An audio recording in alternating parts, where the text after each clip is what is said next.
د افغان کډوالو لپاره د ایران تازه زبردست اعلان. ایران د افغان کډوالو لپاره څنګه اعلان کړی؟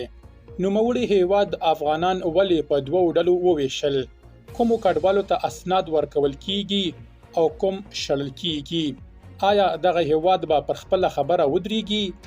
ځکه چې له دې څخه مخکې یې اسناد لرونکي افغانان هم ایستلي او د کډوالۍ نړیوالې ټولنې چارواکو یې په اړه څه ویلي؟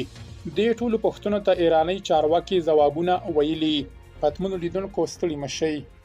د ایراني واکمنۍ ویاندې ویلي چې د نوموړي هیواد نافذه قوانینو له مخې هغو افغان کډوالو ته چې قانوني اسناد لري د اوسېدو اجازه ورکول کیږي. فاطمه مهاجرانی ډیره کړي هغه افغانان به ایستل کیږي چې هیڅ ډول اسناد نه لري. د اغلې مهاجرانی په وینا د ایران واکمنۍ افغان کډوال په دوو برخو ویشلي چې یو یې اسناد لرونکي او بل یې بې اسناده هغوی دي. نوموړي ډیروي دولت هڅه کوي چې د اسناد لرونکو بهرمیشتو مسله له هغو کسانو څخه بیله وڅیړي چې قانوني اسناد نه لري.